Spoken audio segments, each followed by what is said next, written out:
We're now calling Deepglow Skate Bubbling Season. Bubbling Season, I see. I was wondering what that was about. I thought maybe that might be like a song track or something you were supposed to play. No, the song track would be that of gamers shedding salty tears of frustration and bitterness, set to music, which Nate does quite frequently. Well, you just have to imagine that you're casting the Deepglow Skate, then all of a sudden it becomes much better. Yes. Well, we do have vivid imaginations. Oh, man. I'm Phil DeLuca. I'm Nate Burgess. And I am Sean Watson. And we are Commanderin.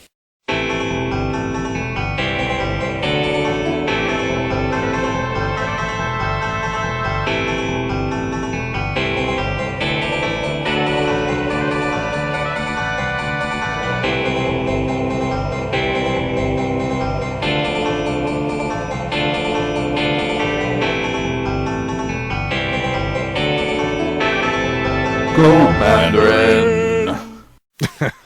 I don't know where we went with that. Music here. I was going for the big giant head from Mork and Mindy. Oh, yeah, that worked. Hey, do you want to freestyle some music? I'm tapping some mana as well as your mama. Oh, yeah. Thanks for listening, everybody. We're going to put a spotlight on community issues, but never, ever talk about 4 banned topics, which, of course, are religion, politics, Hearthstone, and hip-hop. But that doesn't preclude Sean from the occasional freestyle. Yo. All right, if you like what you hear and want to support the show, go to patreon.com/commanderin.mtg and donate to us. Patreon allows you to give back to the creators you appreciate. We are also working on a few ways to give back to our patrons through exclusive offers and gifts. That's right. I have a couple of those. We made some progress on a couple of those this afternoon. If you donate $1 a show, it helps immensely. And if you donate $10 per show, you get access to all of the hosts in our exclusive Facebook chat group. Patroni there also get to contribute to show plans, and they get sneak peeks and exclusive content, usually from Mr. Burgess. Yep. Hey, somebody asked us today how we spell Patroni, and it's with 2 I's. Patronii. Just for what it's worth. Anyway, you can also check us out on YouTube. You can find us there by searching for commanderin.mtg.podcast. Can't you, Nate? Yep.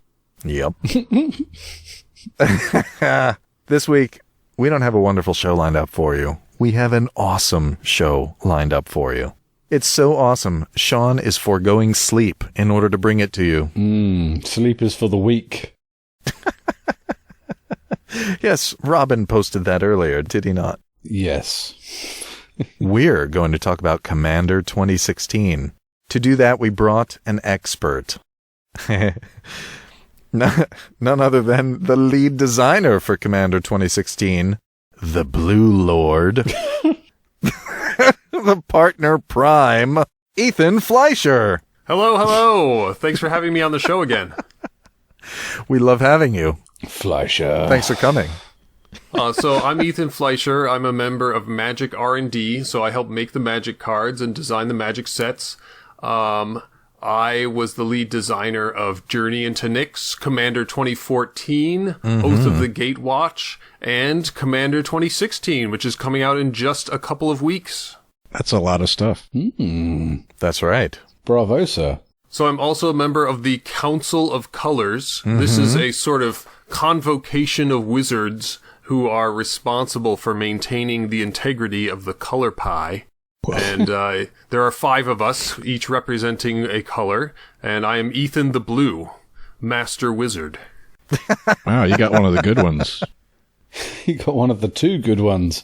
There are at least 3 good colors. Come on.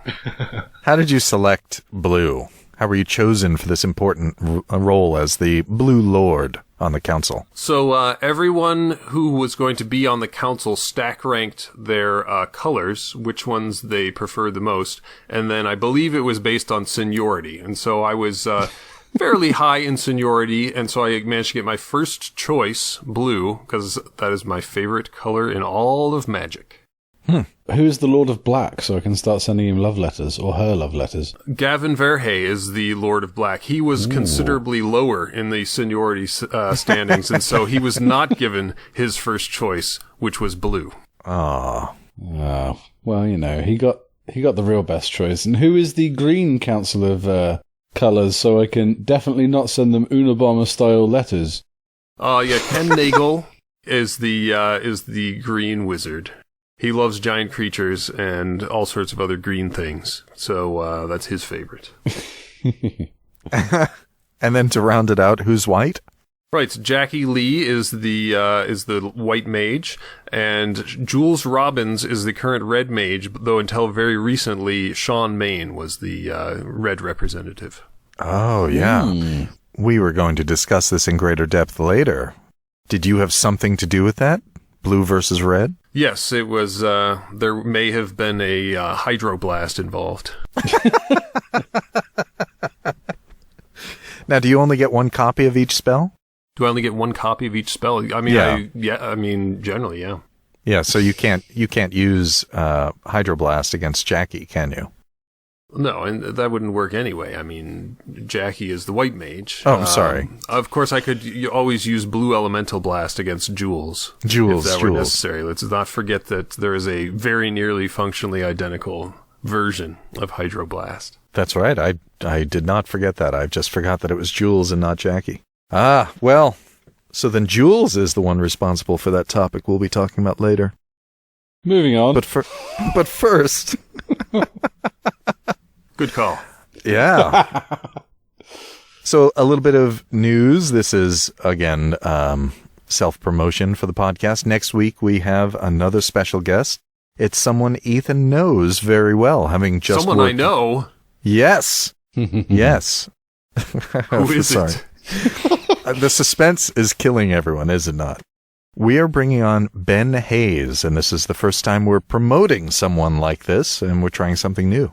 Ben Hayes, that's right.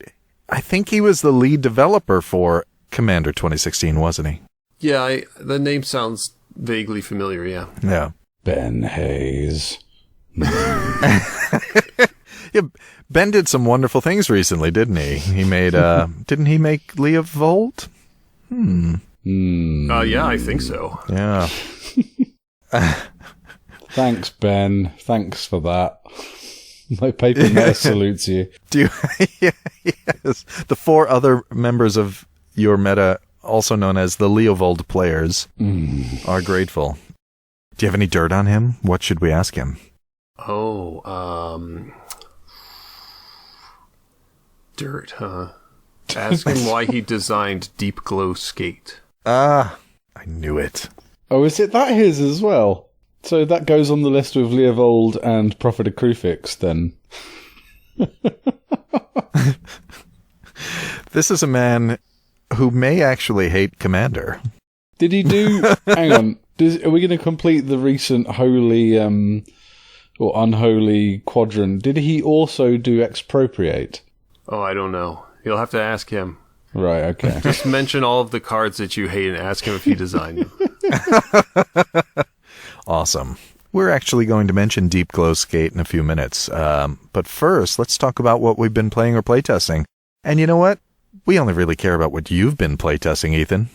Well, I have to admit, I was pretty excited about Dipala Pilot Exemplar from Kaladesh. This was clearly a Boros general that was not cut from the same mold as so many other Boros generals are. And I'm always excited about the possibility of winning Commander games with really terrible cards. So I thought, Dwarf Tribal, could it get any worse than that? Probably not. So, yeah, I've been playing around with a Dwarf/Vehicle Commander deck, and I haven't had a huge amount of winning yet, but I've certainly gotten the terrible cards part, so progress is being made. The list requires some refinement. But definitely very exciting to just generate tremendous amounts of card advantage with Depala, even if the cards themselves are almost unplayable. Like half a card each.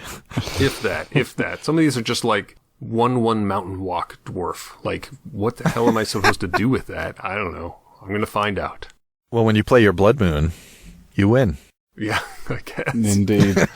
When Aether Revolt happens, who knows? You might get hit with some more vehicles and dwarves.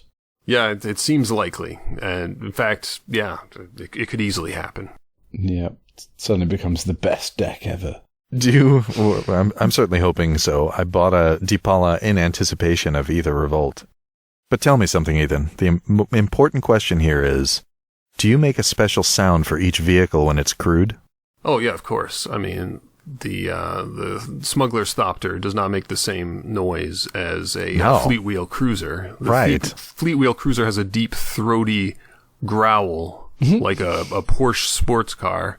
Whereas the Smuggler's Copter actually is completely silent. That's how they smuggle. The Looter Scooter. What about the Aradara Express? Choo-choo!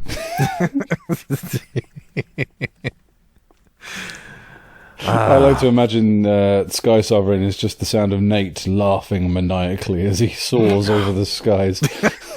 Oh, God, I love the Sky Sovereign.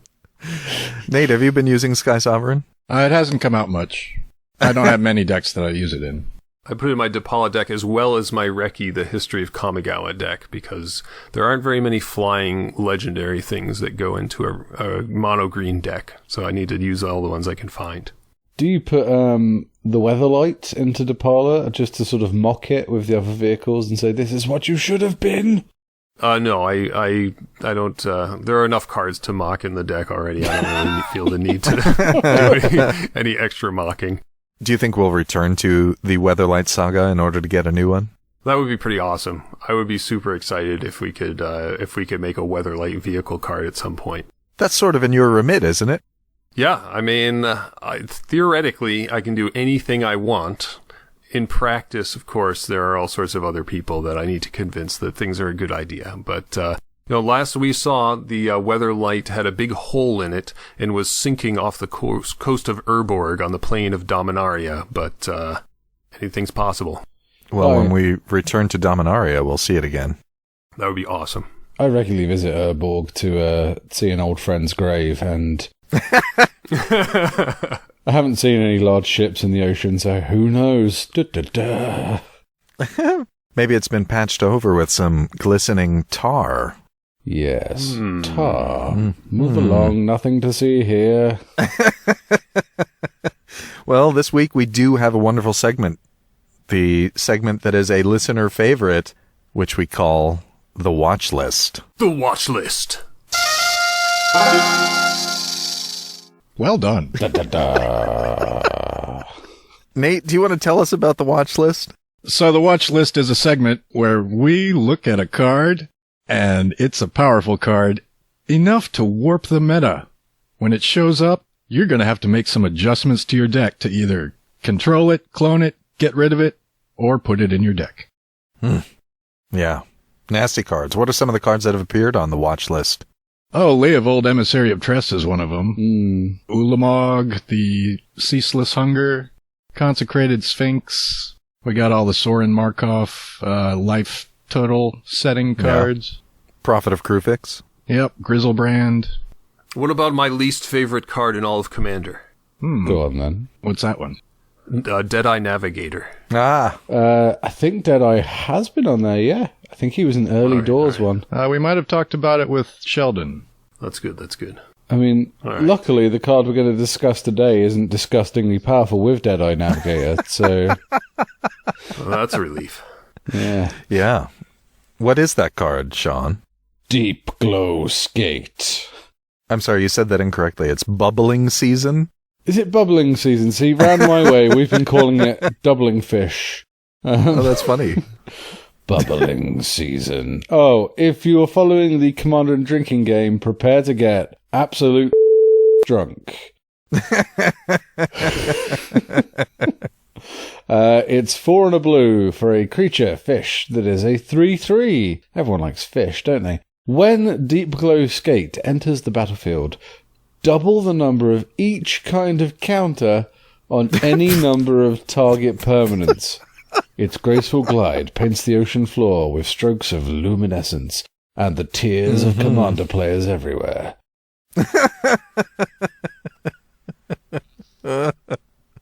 Wow. So this is super exciting to me. I remember when I was working on Journey into Nyx, I made an entire mechanic that just did that. There would have been, I don't know, like a dozen or so cards with this mechanic, and then some developers told me that it was insane, so I had to kill it. So surely this is something that snuck through the development process, isn't it? It's a slippery fish. This came out of the development process, actually. I didn't hand this thing over. This thing's crazy. Who would make such a card? Oh my, who would make such a thing? Yeah, we should welcome listeners to the Ben Hayes Memorial Watch List. This is, he's popping up a lot lately. I can't wait to talk to the man. I'm not going to give him a hard ride. I might ask him a few questions, though.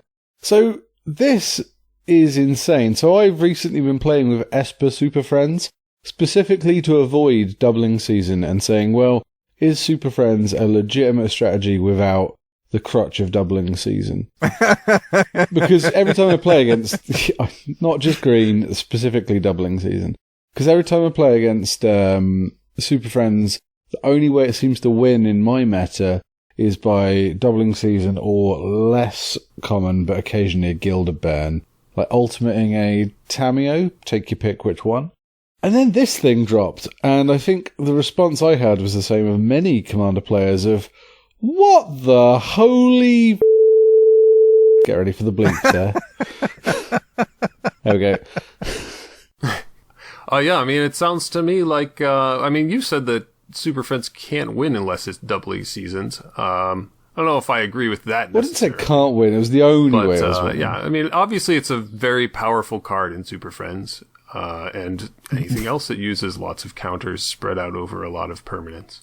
And anytime you double things, obviously, if you can do that repeatedly somehow, then it gets completely out of hand, right? Like, once you started quadrupling or octupling, or I don't know what the next one is, 16 of something, that's totally bananas.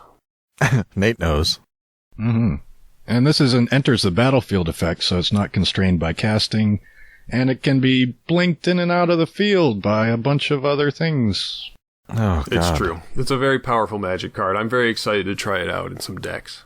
Yeah, we've been advising listeners to try it out as fast as they can. That might be good advice. So they get some use out of it. This won't get banned. Quick, try it out quickly before somebody bans Deadeye Navigator. It's something I've noticed when we discuss, when we've had conversations with Sheldon Menery of the Rules Committee fame and other people, a lot of these ETB type cards seem to come down to, oh, well, it was broken because people were flickering it too easy. Like the Primordials and the Titans, the green ones that everyone always says, shouldn't, or a lot of people say shouldn't really be on the ban list for the format. And I'm like, well, you hear a lot of, get a Deadeye Navigator on this and it goes nuts. And you start to think, perhaps Deadeye Navigator's the problem here. Well, the enabler can frequently be the problem. Like Deadeye Navigator, I think, is simply too efficient for what it does. It's just like any ETB effect becomes bananas when you can re-up it for a measly 2 mana. It's just ridiculous, in my opinion. Ben Hayes did not design Deadeye Navigator, by the way. Ben Hayes. He did now. In my heart, he did. He would have. If he hears this before he comes on the show, Ben, it's all done in jest. Sorry, buddy. But Deepglow Skate, I've heard a lot of people say, it's going to get banned. Phil alluded to that notion before. People have also been saying the same about Panharmonicon. And I don't think they're going to get banned at all. I think this is the sort of effect, sort of big, splashy end of the battlefields and doubling effects is the sort of things that the Rules Committee actually like going on in our format. They like massive swingy stuff. I think 5 mana might be a bit cheap for what it does. Yeah, I agree. It doesn't seem like the sort of effect that they have historically banned in the past. This is broke as I mean, seriously, this card is a problem. And it works well with Panharmonicon. It is a real problem. But, you know, it'll take a little while before that percolates down to Armada games in Tampa. So enjoy it. Well, it does show up in the Atraxa Proliferate deck that also includes Hardened Scales, Corpse Jack Menace, and Vorel of the Hulklade. Right, and a lot of those are the sort of cards that people go to in the real world. So it has been tested by somebody, probably the Commander 2016 development team. So That's true.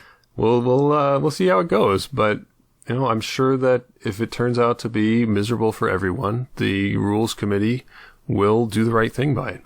Yeah. It's like Prophet of Crufix. Everybody thought, you know, Prophet really helped out, and then everybody started building decks with only Prophet of, you know, Crufix colors, basically, only in Simic, or including Simic, just so that they could include Prophet of Crufix. And I think, obviously, that now blue is very well played, but I think we're going to see is that this is a staple in any kind of deck that uses counters.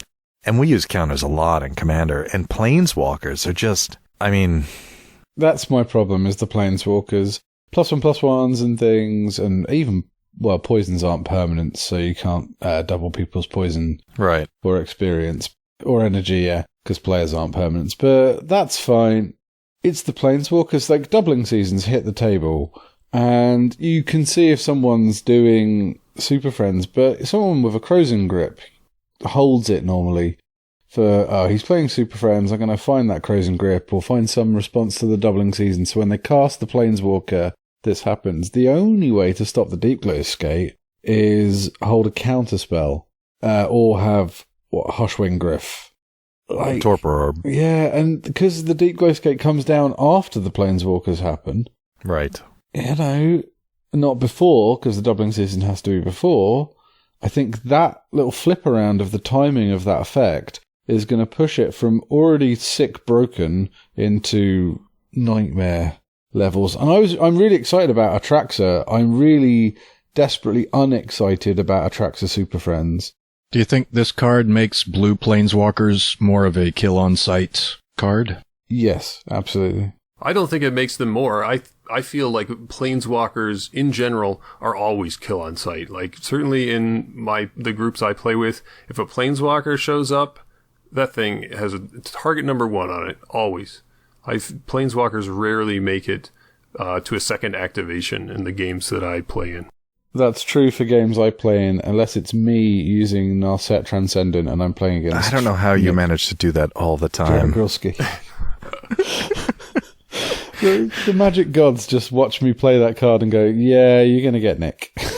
You know, and he should know better. He plays with tokens and counters all the time. All right, Deepglow Skate on the watch list. Yep. I think we can all agree that it is a very powerful Magic card and could get out of hand easily. Indeed. It's a powerful Magic card standing out among a bunch of powerful cards in a very good set. So, you know, even though we're ragging a little bit on poor old, what'd you call it, doubling fish? Yeah, it's doubling fish. Bubbling season? Doubling fish or bubbling season. Yeah. It's still a great set. So, on to the main topic, what everybody really has tuned in to hear.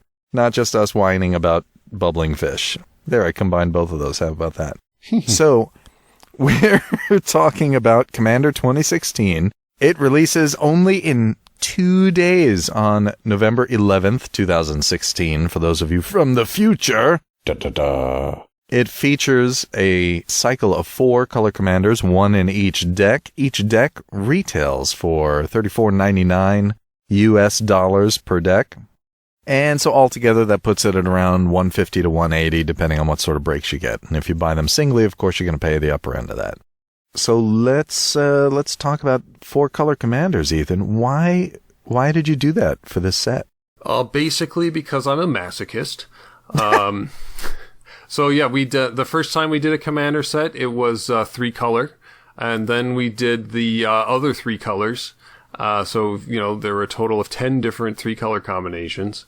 and then I did monocolors, and then we did enemy colors, and it came time for the next commander, and I thought, I could do ally colors. That's literally the most boring thing I can think of to do. There are so many ally color commanders already available. You can already play with Stang and all of those guys. So Stang. I wanted a challenge, and it actually turned out to be super difficult. The hardest thing I've ever done the entire time I've worked at Wizards of the Coast. Wow. So turned out to be kind of an insane choice. Did this manifest in like cost overruns, new broken conference room tables? Yeah. Well, I mean, if you think of like going past the schedule and keeping people working on the thing past the point when they were scheduled to do so, that's a soft cost overrun, but that's a cost overrun. It absolutely is. We went into cost overruns. Yeah, as a project manager, I would say that counts. Yeah. So why was it so difficult? The hard thing about it was to come up with satisfying 4-color themes for the decks that really had a nice solid basis to them that everyone working on the decks could understand and work with and build around. So the first pass we did, we made these decks. We were like, these are going to be fine.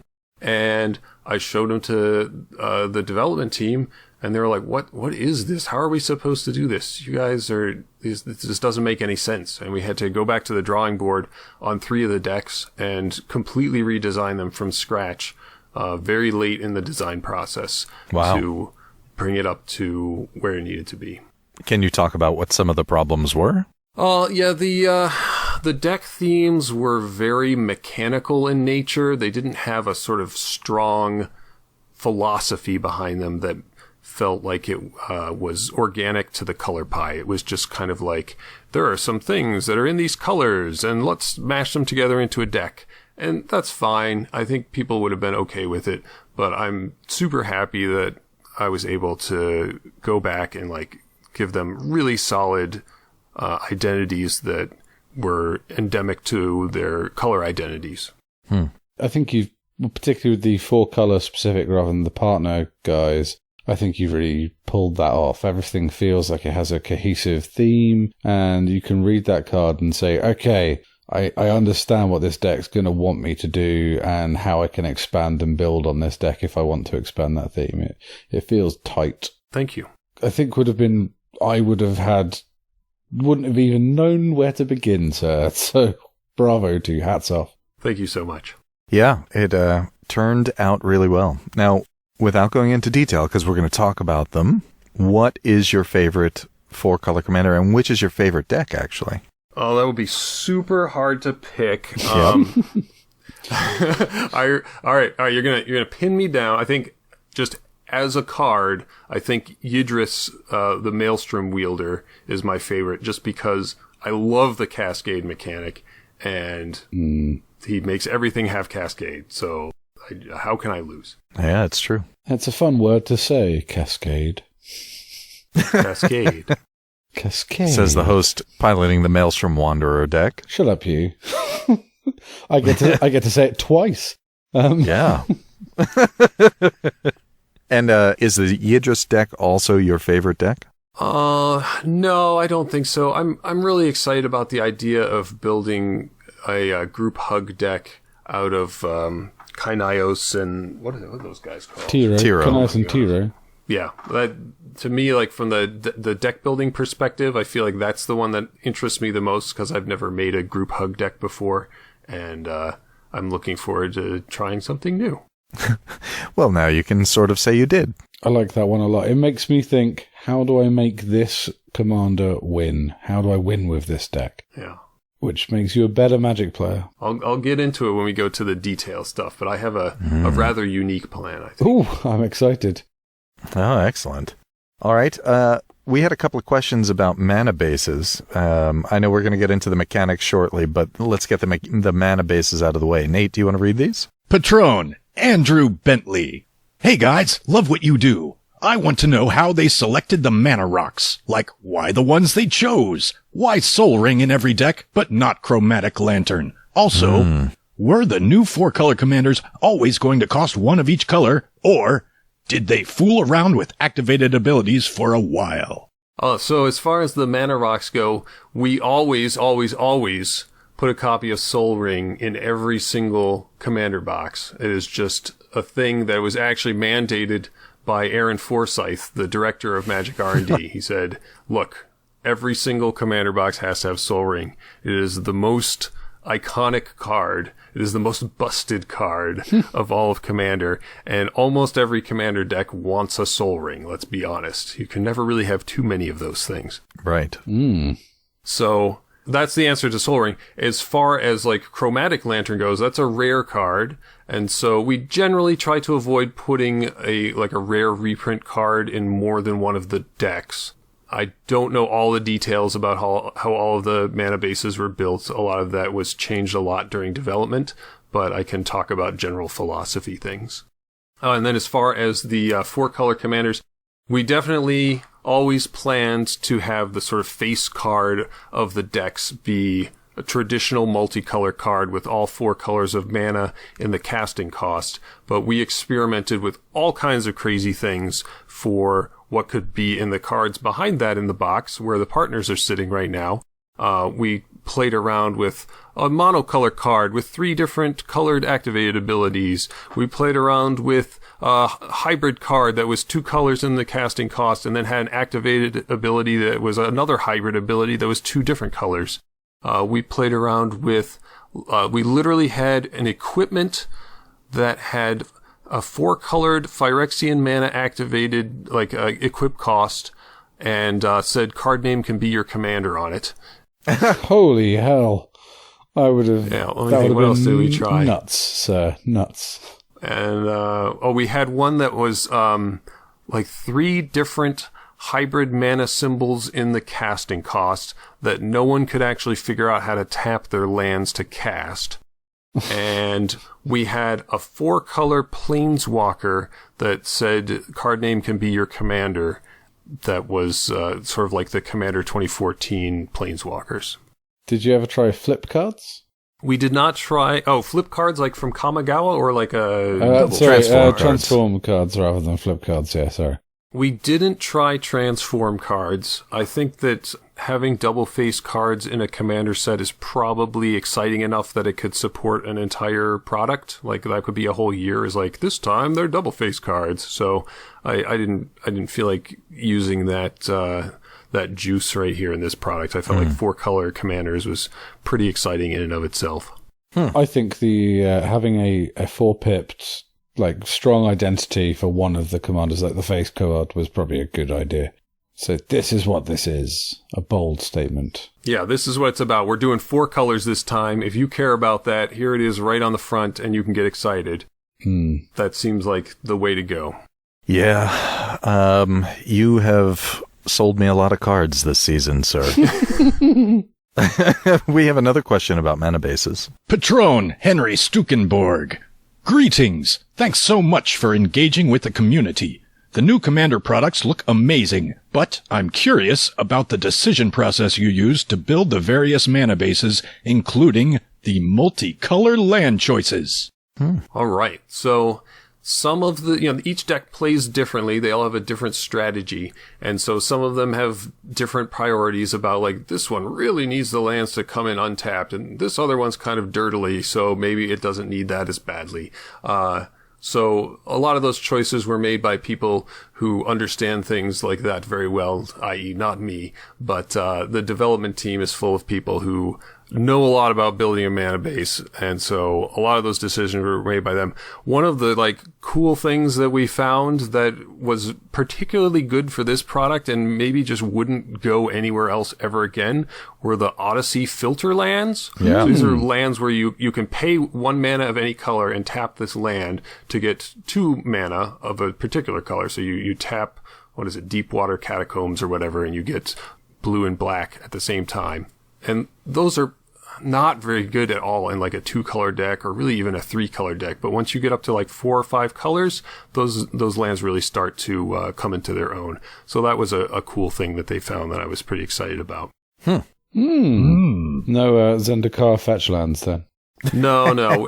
If it was something that was like, oh, this is something people play a lot in Modern, or this is something people play a lot in Legacy, we'd really rather not put that in the Commander product, just because then a bunch of Modern and Legacy players like buy the Commander product, and then the Commander players can't get it. So that's not what we want. We want the product to go to the people who actually enjoy it for what it's designed to do. Good old True Name Nemesis. Yeah, like we don't do True Name Nemesis anymore, and I kind of wish we hadn't done True Name Nemesis in particular at all. But we try not to aim the cards in the Commander product at other formats anymore. Well, the presence of True Name Nemesis actually got Sean that deck for a little more than a song and a dance. That's true. I got that deck super cheap. That was your first freestyling, right?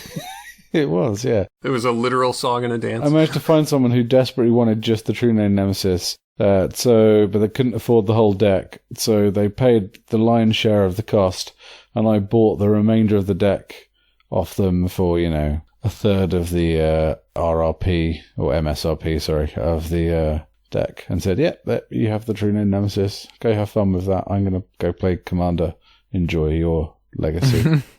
Well, I'm glad it worked out for you, at least. Yay! Go secondary market, go.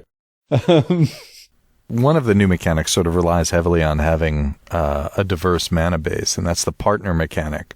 We want to start this off with another question. Patron, Jeremy Long. Hey guys, love the show. My question, what is the primary reason Partners was chosen over the other strategies for 4-color commanders? So first and foremost, it's because we thought Partner was super awesome. We were really excited about it. We thought that people would go crazy for it. The idea of like, oh my god, I have 2 commanders now, it seemed super exciting. So like just that in of itself made us very excited about Partner.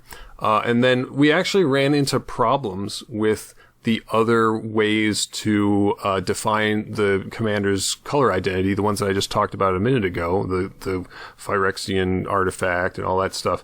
The things that were the easiest to design turned out to be the hardest to concept.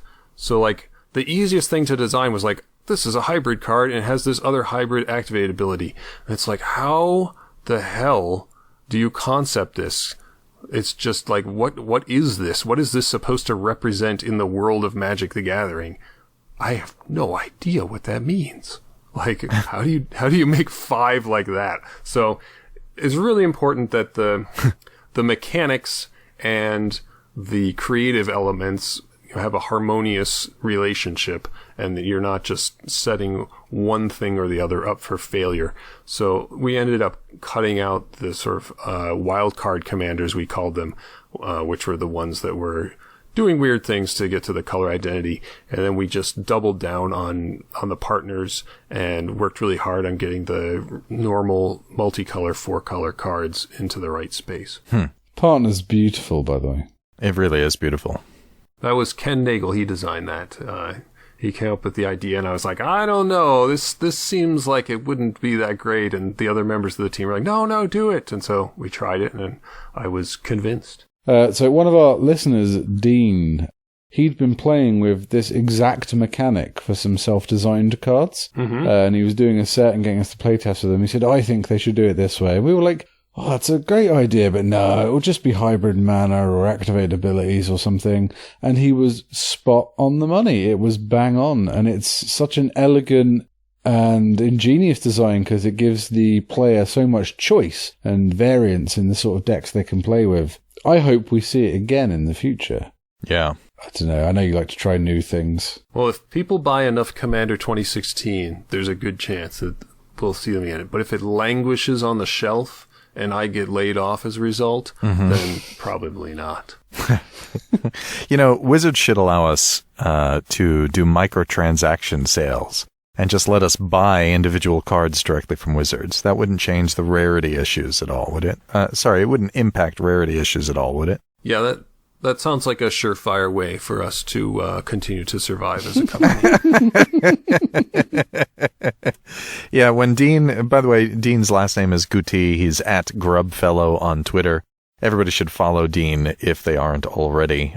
When he came up with the mechanic, we looked at it and we just thought, yeah, they're going to go with something that's a lot easier to implement. And I looked at it and I was like, wow, that's good, but I think it's too complex. Yeah, it was very difficult. We took a stab at designing these cards in design and then handed it off in development. And a good deal of the time they spent was just getting the partners to the right power level, but also trying to find ways to design them such that you could mix and match them in different ways and get different combos. Like, obviously, every single partner doesn't combo with every single other partner, but there are a lot of interesting things you can do once you've got your two partners on the battlefield. Yeah, it works really well. I think we have a listener who has questions about this. Kyle Carson asks, why 15 partners instead of 10 or 20, and why 5 allied color and 10 enemy color? That's a very good question, Kyle. So originally, we handed over to development 10 partners, one of each 2-color pair, and Ben Hayes was super excited about partner. He loved it, and he thought that it was really important that people would get the experience of being able to mix and match partners straight out of the box, just buying one box, so they wouldn't have to get all 5 or whatever to have some of the experience of switching up your partners.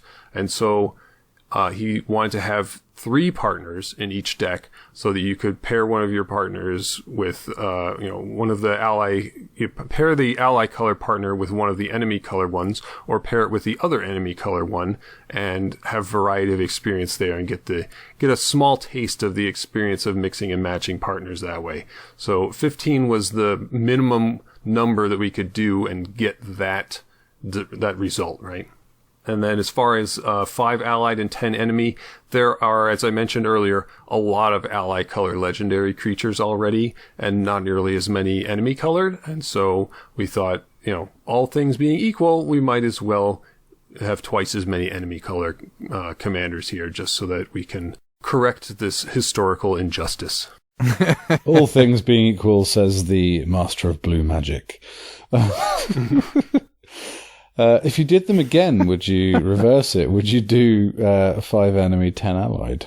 Oh, I think if I did it again, I would do something other than 2 colors. It'd be like, what if we did 3 colors this time? Now you can make a 5-color deck with the old ones. Or what if we did 1-color ones for whatever reason? I'm sure there's a reason why you would want to do that at some point. Like, what if we were doing 3-color decks one year and wanted to do that? I don't know. So, hey, if you did 3-color ones, you could do 6-color decks. Oh, hang on. Yeah, I mean, the reason we did 2-color here was because 2 + 2 = 4, and we have 4 colors. You can build 4-color decks. You cannot build 5-color decks with partners, and that's because 2016 is the year of 4-color commander. The color square. All hail the color square. Since we have proven influence over the Magic design team in the form of finally receiving a Thopter Queen, albeit strange colors, and, of course, foiled commanders in the set. Oh, man, you guys really cut it close to the wire on that one. We were like, we had to destroy the entire shipment and reprint it with foil. So I hope you guys appreciate it. Good. Well, I think overall the players benefit from that. So we're happy that we had that influence. But in our next round of influencing Magic designers, the game, we really want more partners. All right. They're great. Yeah, they're great. I will see what I can do. Yes. Yeah, you are the even-numbered year Commander Lord, aren't you? So far. Blue Lord, Commander Lord, so many titles, Ethan. Yeah, I have to admit this one actually took a lot out of me. So it may be a little while before I lead another commander set. Yeah, this was brutal. How long before the 5 the color pie defenders you rename yourselves the League of Fingerless Gentlemen? Ooh, I like that. You can determine seniority battles by thumb wrestling. It's not very traditional, but it sounds a little more exciting than comparing our start dates.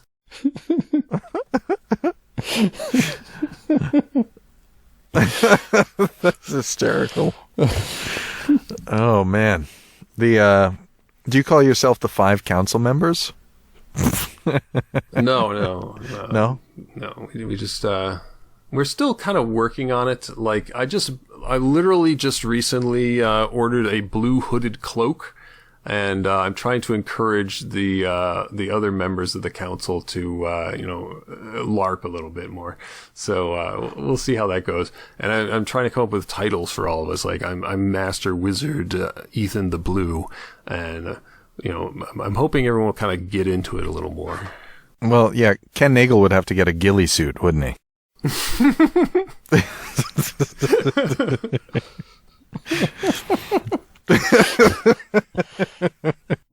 I want the white mage to be wearing a full-on papal, mitre and robe. Oh, yeah. Oh, yeah.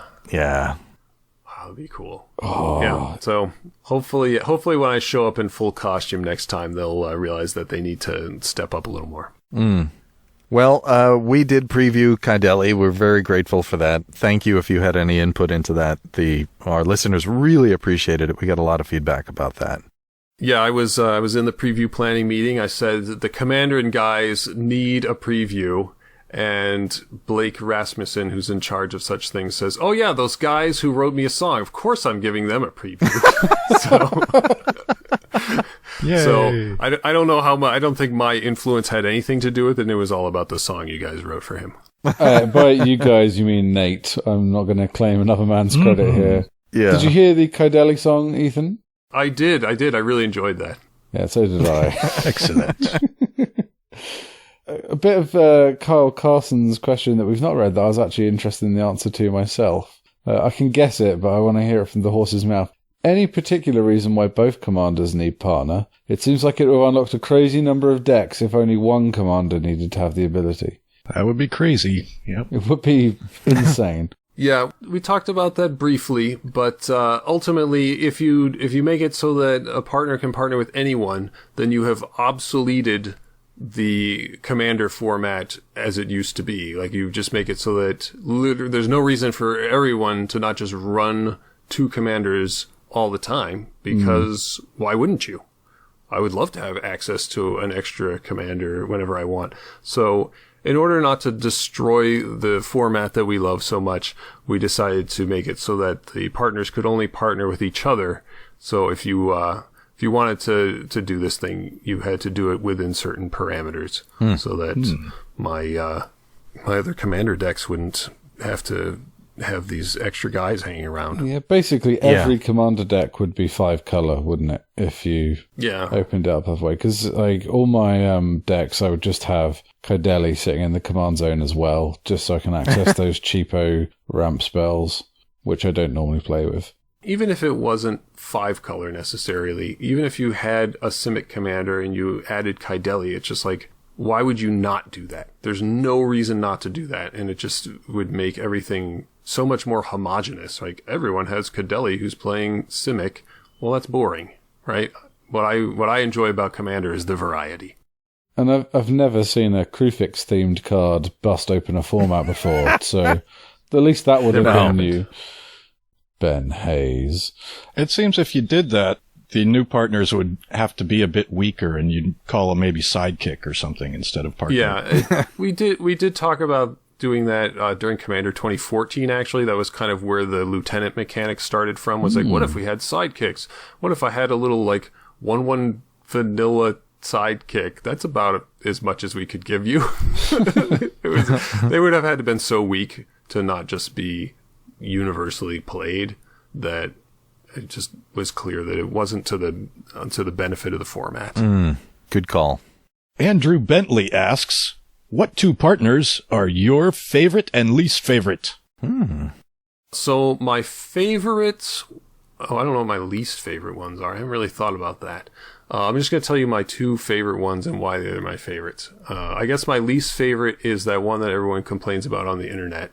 What is it? The Is It guy? The Ludovic, Necro Alchemist. Oh, the one that should be Demir coloured, if you ask me. Yeah, everyone's very unhappy with that, and that makes me sad. So he's my least favorite because he makes me sad.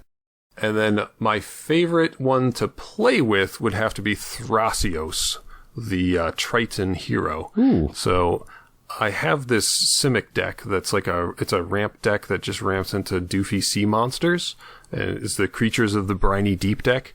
And Prime Speaker Zagana is the commander right now, but I feel like a commander that helps me ramp would be a lot better. And obviously it needs to have an underwater theme, and so this merfolk is just the thing. My other favorite, for reasons that have nothing to do with playing with it and everything to do with just looking at it and basking in its glory, is Sidar Kondo of Jamura. I really love old school Magic flavor, and this is a character that goes all the way back to Tempest, I believe. Yeah. He was Gerard Capuchin's foster father. So I was really happy that we were able to finally print a card for this old character that's been rattling around for a long time. And I know Mark Rosewater was super happy to see that also, because he's been trying to do this for years and has never managed to pull it off. Very quick, round the table, hosts, no explanation, your favourite single partner commander. Phil, go. Oh. Nate, go. Either Biosmasher or Ikra Shadiki. So then I'll go with Silas Wren, Seeker Adept. Mine is a shy Archetype Dragon Speaker. Yeah, Yeah. It feels weird that some of you only chose one partner. That just seems wrong to Oh, me. I did specifically just ask that. I did just say just which one. My second favourite is Ludovic, but that's because he's actually a Demir commander that's just been colour shifted. Mine is Tana the Bloodsower. All right. Yeah, just straightforward. Hit them with something big, and then make more tokens. I think Akiri Lineslinger's got potential for, like, her and... Was it her? He, sorry. No, it's a her. Her and Silas Wren together makes that no green deck that I really like without using Breya, and I like Breya. So yeah, I'm looking forward to partnering those two together. I think it's telling you didn't select either of the Orzhov commanders. Yeah, I still can't see past my girl Ailey. Sorry. Ailey is a saucy dish, that's for Yeah, sure. I'm she married is. to Ailey. It's like American sports teams, you know.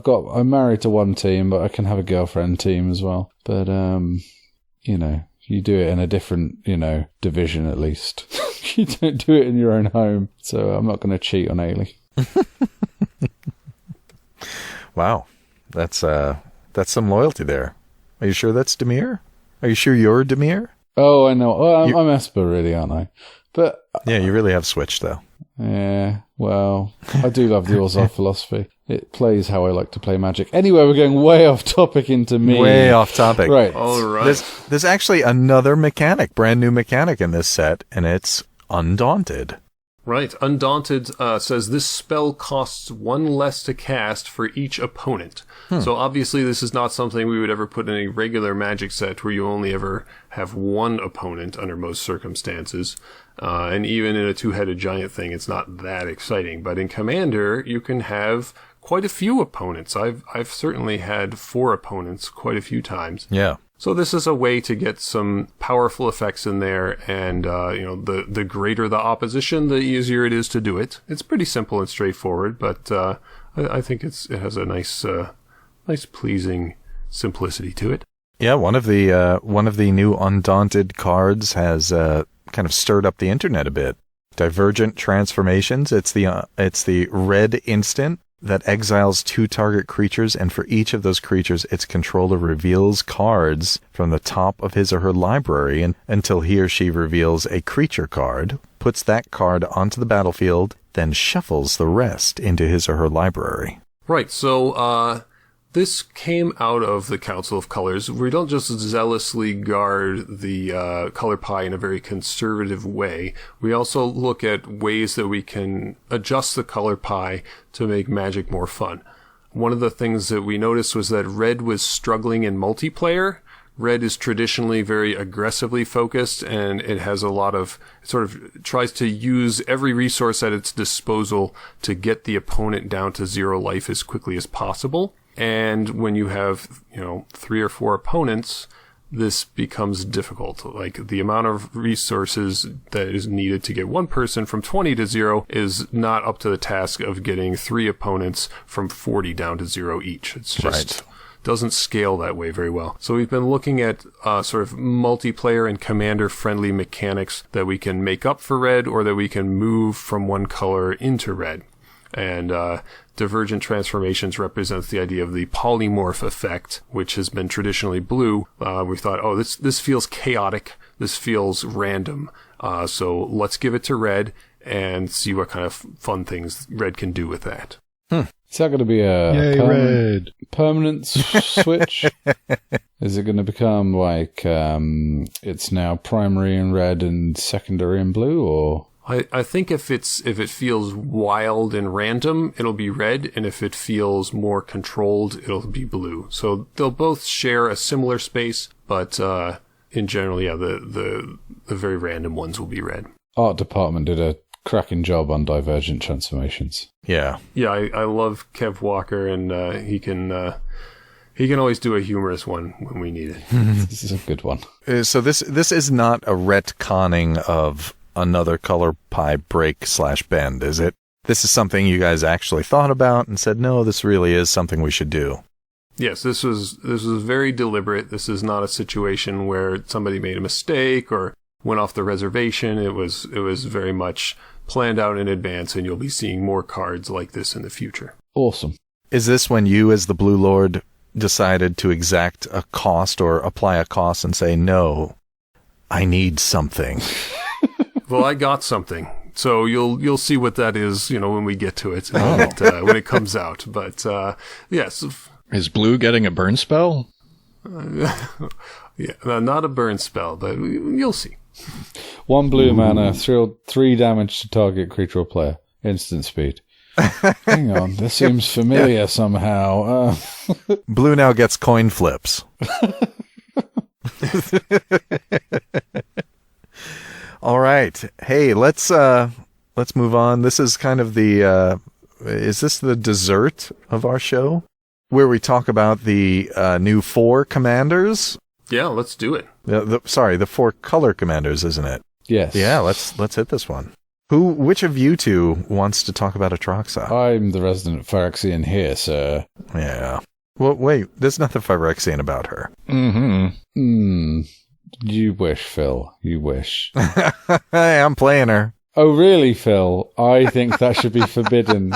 No, it just means Phil's tainted. We got him, finally, yes. But she's so good. This is not fair. Oh, but Phil, I thought playing with Phyrexian cards was playing easy mode, and that way you shouldn't do it. I want to play easy mode once in a while. Oh, I mean, I'm about to discuss a card with green in its color cost, so I agree. So, Atraxa, Praetor's Voice. A green, a white, a blue, and a black. For a 4/4, Flying Vigilance, Death Touch, Lifelink. Sounds good, doesn't it, kids? But also, wait, there's more. At the beginning of your end step, proliferate. And those of you who don't know, that's choose a number of permanents and or players with counters on them and give each one another counter of a kind already there. Not a single Phyrexian reference on that card. No, legendary creature Angel Horror. Now there's a creature type. Yeah. And Praetors come in all varieties of species. Yeah, that's right. She's part of the Roman Legion. They've shifted to a human, earthbound realm. And she's a legionary. I'm just saying there have been other Praetors in Magic's history than the Phyrexian Praetors. Are you speaking of Eben Praetor? I am. Who is officiating some sort of bunny wedding, apparently? Yeah. That is one of the weirdest Magic illustrations of all time. It's the bunny wedding of the century. Now, I loved the artwork on this card so much. I tweeted at the wonderful artist, which is Victor Adame. Victor Adame, there you go. Sorry, it's an amazing piece of artwork. This card, though, the reason I was most excited about this card, the first thing everyone said was, oh, that would be a great Super Friends commander. Forget that. This commander is everything you want it to be. You want to build Infect? You can do so many things with it. Yeah. You want to build Infect? Go nuts. If you want to build Abzan +1/+1 counters with like a sub-token theme, because you've got the Selesnya combo in there as well. I mean, you have that in Abzan, but you've got the blue to support the card draw with it. Go nuts. Have fun. This is just an amazingly powerful card. Yes. It would be great even without the Proliferate. Well, yes, but I feel like the Proliferate is the essence of the card. Like, the Proliferate is the meat of the card. Oh, yeah. Flying Vigilance, Death Touch, Lifelink are just sort of a little extra, on top. The delicious veg. The cherry on top, so to speak. But the Proliferate is what enables you to build a deck around it, right? That's where you just have to find all these crazy cards that use counters. So I'm going to build this as a sort of an Esper control with a heavy planeswalker, not Super Friend specifically, but heavy planeswalker as part of that control sub-theme, and then use Angels and Horrors to do the killing and protecting. Whereas I am going to put Aether Snap into all of my black decks. And what's that very cool vampire that got printed recently? Thief of Blood. Oh, yeah, I designed that one. Oh, well done, Ethan. That was mine. Good choice. Yeah, good choice. These counters, they're just running rampant. We've got to do something. Vampire Hexmage as well, if you want a good bit of budget counter killer planeswalker when someone puts their bubbling fish on the stack. I mean, Atrax is fantastic. Have you seen her little toes? If you look at the art, like a blown up version of the art, she has little normal human toes. It's so creepy. Ooh. So, I mean, the art, I love it. My favourite ever piece of Magic artwork is Elesh Norn Grand Cenobite. The starkness of the colours and this the red and the white sort of contrasting and the horror in the image is beautiful. This is tuning right into that. It's just A+ for me. Even if it has got the horrific green in the casting cost, but So do you view this as natural Esper or wet Abzan? Oh, it depends. I think you could build it either. So I've heard people calling this Esper green, and I've heard people calling it Abzan blue. I think it's probably more Abzan blue, isn't it?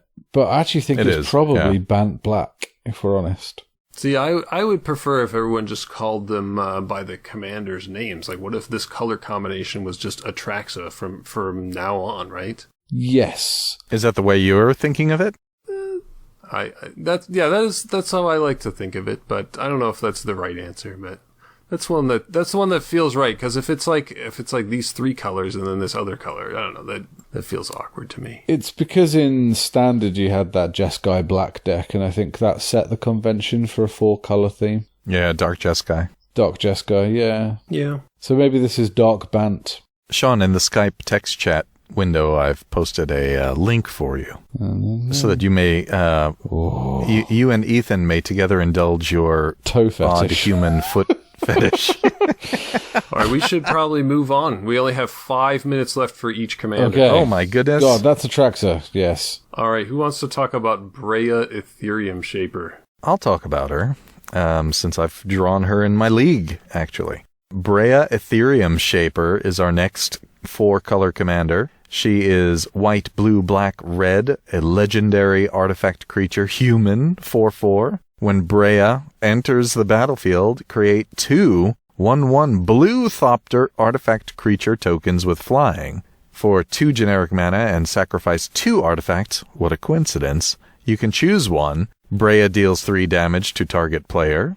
Target creature gets -4/-4 until end of turn. You gain 5 life. No one's ever going to use that one.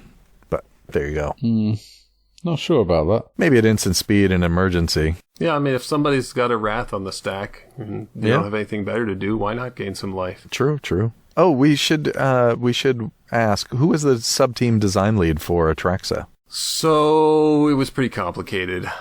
I think Robert Schuster, I believe. Robert Schuster was the designer of the artifact deck. I don't remember which developer worked on each deck. Some of the decks got passed around a lot also during design, but the artifact deck was almost entirely Robert Schuster. I did a little bit of tweaking toward the end of the process, but and then it was handed to the developers. Was that tweaking done after we talked about the need for a Thopter Queen? Possibly. No, it's pretty awesome that it all worked out the way you guys wanted it to, isn't it? Yes, just as planned. Yeah. And you don't have to play the white and black in this deck. It's true. And of course, we have heard the cries of the people for a blue-red artifact theme commander, and we're working on it. We'll get there. We'll get there eventually. Mm-hmm. May take a little while. If only you had an artifact-themed set in standard at the moment. If only. Yeah, it didn't work out for Kaladesh Block for a variety of reasons, but it is definitely on our radar. It was very important we have Saheeli Rai. Yes, we needed Saheeli Rai. And so I'm afraid that pushed out the possibility of doing a legendary creature in those color combination. And you're reprinting Dak Faden in the next set, right? Am I? What? He's not much of a commander, is he? No, I meant in Ether Revolt. He comes in and he steals something important, and that makes a lot of people upset, so they revolt, right? He's going to steal all kinds of things, and everyone's going to get mad at him. Yeah. And that concludes our conversation about Breya, Ethereum Shaper. We are not easily distracted. Breya is awesome. She is, when I read her, I just thought, shenanigans. There's stuff you can do here that's not... She's a subtle knife, shall we say. Indeed. I am basically taking apart my Sidri Galvanic Genius deck to put her in and squeeze a load of cool red stuff, artifact stuff into it, and dropping Sidri into it. But it's like trying to make cuts to that deck is hard. It's like losing your babies. Yeah, the deck list as printed is pretty good, though. Yeah, nice reprint of Blinkmoth Urn. Nice. Mm-hmm. Like that card. I'm just gonna take Hannah's Ship's Navigator out of the artifact deck and make an entirely Therese Nielsen art Azorius deck. Very nice idea. It's gonna be suboptimal, but it has the single most powerful counterspell ever printed in that deck. That's true. It's not totally powerless. That's for sure. But Breya, what can we do with Breya? We could discuss her actually in a future episode. Yes, I'd like to. I think she's worthy of a deep conversation. Yeah, I think so. I think each of these is probably worth a conversation or so. All right, can I take the next card? Yeah, absolutely. All right, Kainaios and Tiro of Miletus. So these fine fellows say they're red, green, white, blue for a legendary creature, human soldier. They're 2/8. And it says, at the beginning of your end step, draw a card.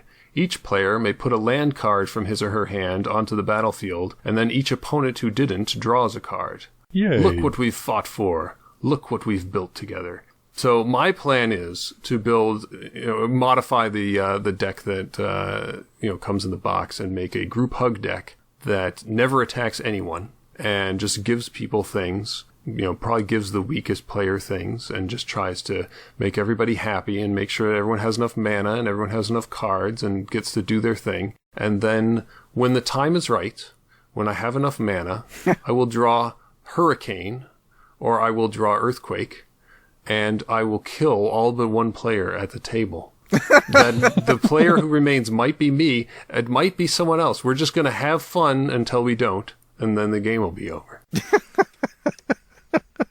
Or at least that's the plan. Wow, what do you say to that, right? That's how you win.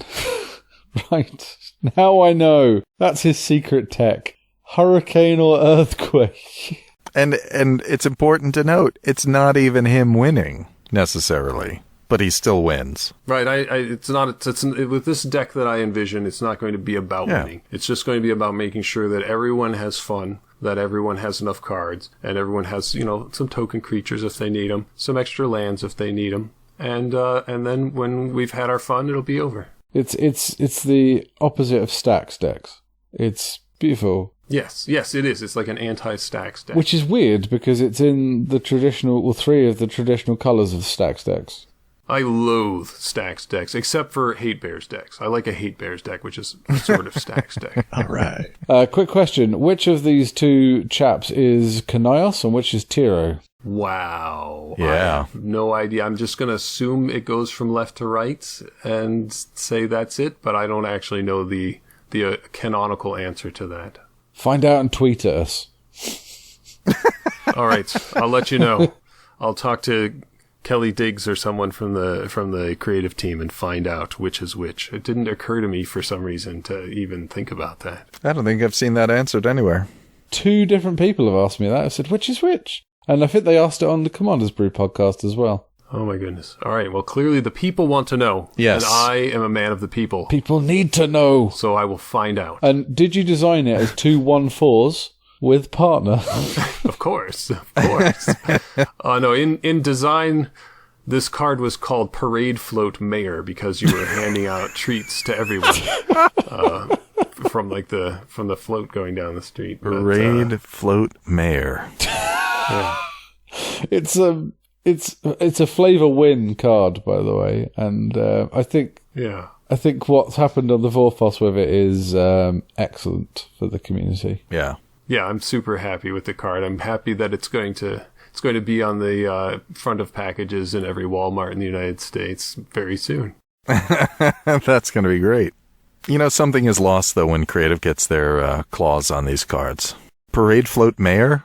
We need a Parade Float Mayor now. It has to be a goblin, too. Well, something is lost. Something is lost, but many things are gained. Yes. I like to think that it's overall a win for us. And I'm super happy with how this card was concepted. I think it's terrific. Yeah. So this next card, when I first read it, I thought of Nate, so I think Nate should take it. Mm-hmm. Saskia the Unyielding. Black, red, green, white. Legendary creature, human soldier, 3/4. Vigilance, haste.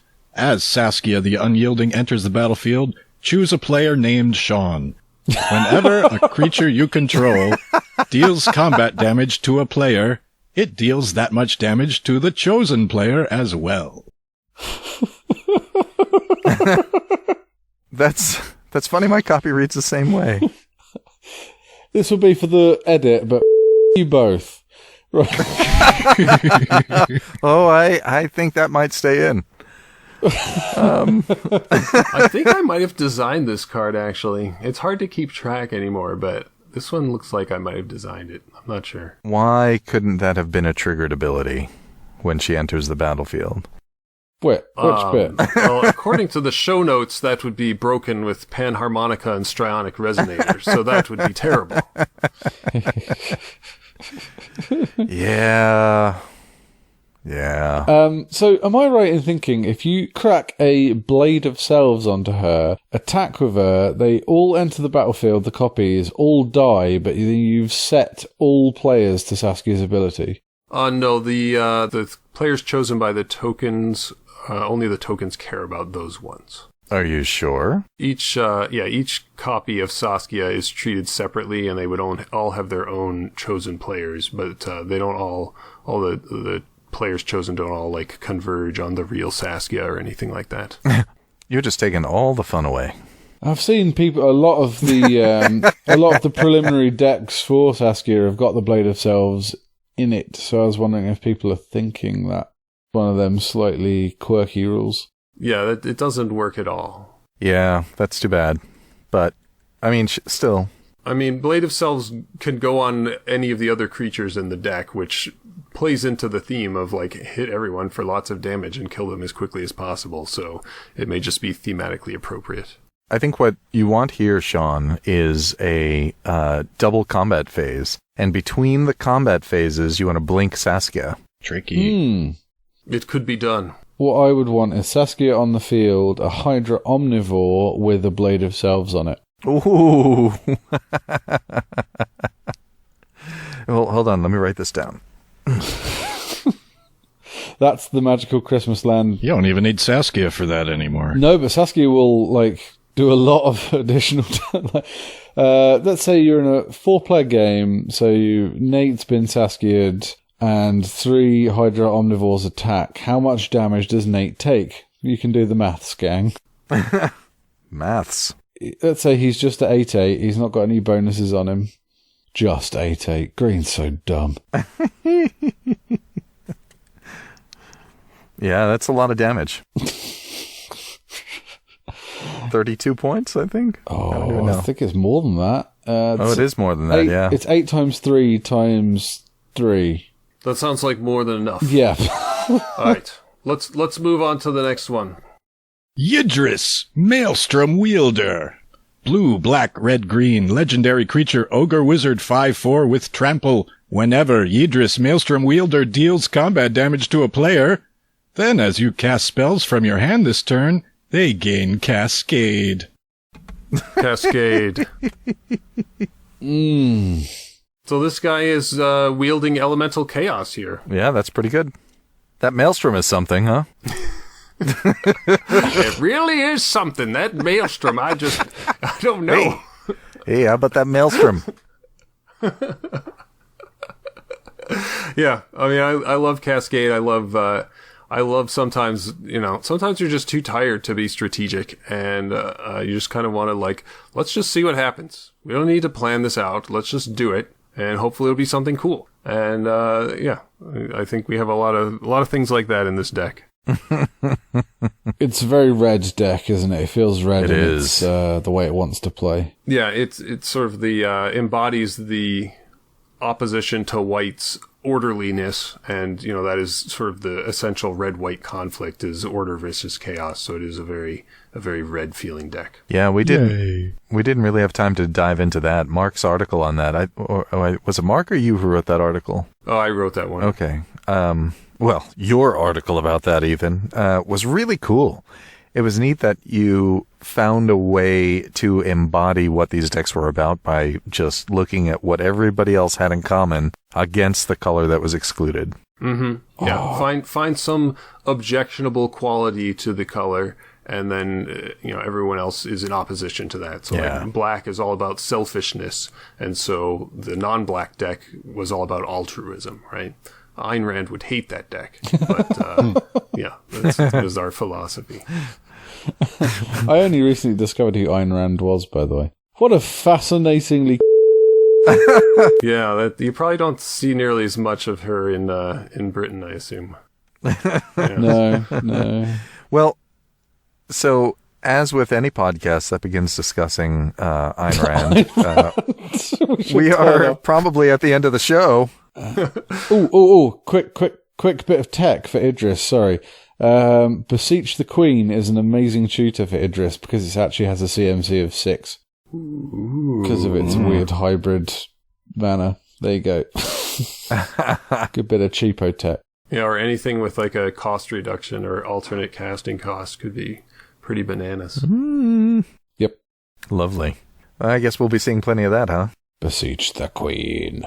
Well, we actually have plenty of questions we're just not going to get to. We have more from a few selected listeners. We have some from patrons, friends of the show.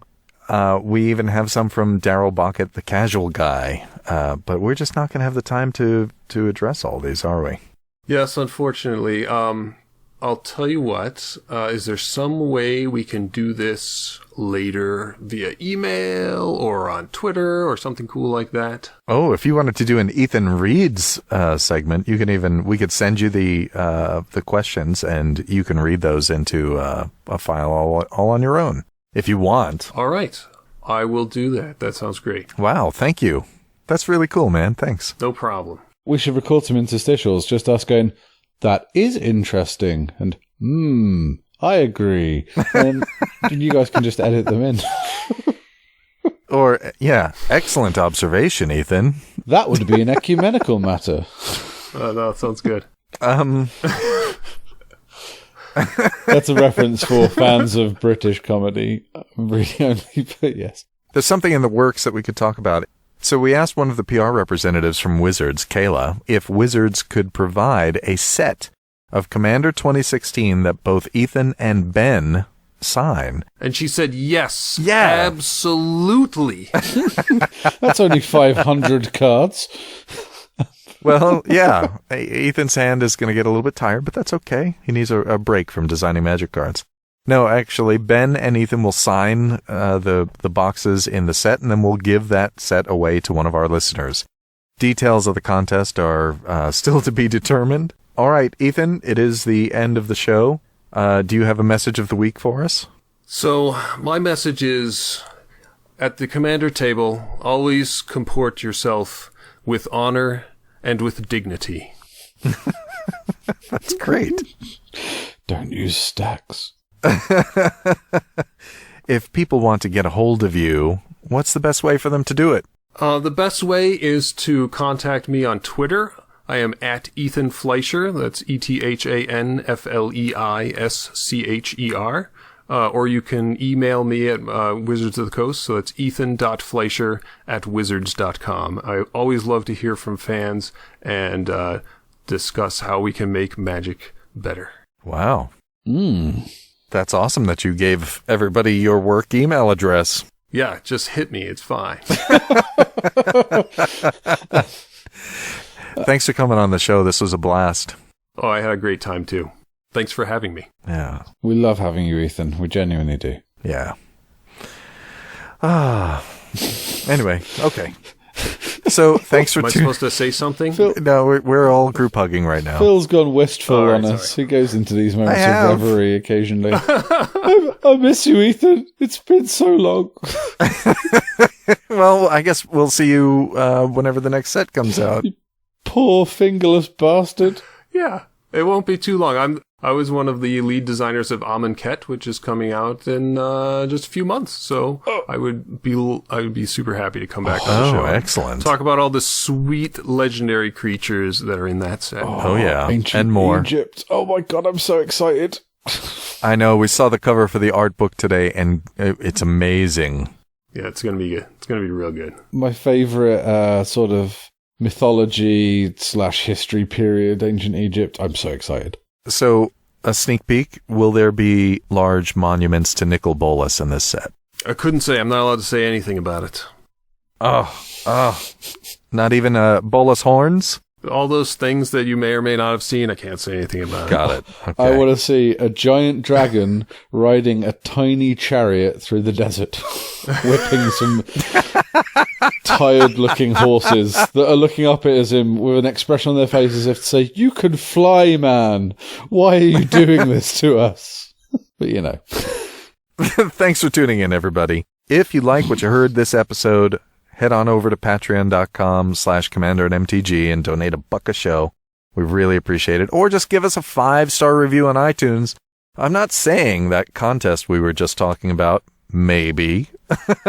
I'm not saying that contest will have anything to do with 5-star ratings on iTunes or Patreon donators, but it might. We love our listeners, and we're incredibly grateful to all of the patroni of our show. So come get your gratitude and influence exactly like Mr. Big Bent's Henry Stukenborg.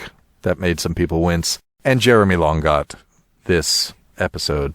Come play test with us, and if you donate $10 or more per episode, you can come join the patron chat. And help Phil learn how to speak. And if you donate $10 or more per episode, you can come join the patron chat we host over on Facebook and give Phil some speech coaching lessons. Our theme song, Ethan, I don't know if you realize this, but our theme song and the Kaidelli song and the Blake Rasmussen song were all written by one person. Can you guess who? Is it Sean Watson? Nuh-uh. It's very close. Nope. Is it Phil DeLuca? Nope. Not in this world or any other. I give up. Who is it? Mr. Nate Burgess. This guy. Hey. Very nice work, Mr. Burgess. Yes, that Thank you. song was over the top. It was fantastic. Our logo was created for the podcast by Mr. Picto with assistance from my wife, Kelly. Special thanks to the tech whizzes, Jessie, Thomson, and Graham Frank, and to Justin for his service space. You can reach us by going to our website, commanderin.mtg.com. Our email is, this is a complete surprise, cast@commanderin.mtg.com. You can find us on every social media, including YouTube. Go to YouTube, subscribe, like, and listen to the show at 1.25 speed like Nate does. All the way to the end. You can find us by searching for Commander at MTG Podcast. Individually on Twitter, I'm at KetJack. I am at Copain26. I'm at Mr. Plorg. Ethan, sir, would you take us out of this wonderful episode? And that's our show. Bravo, sir. Beautiful.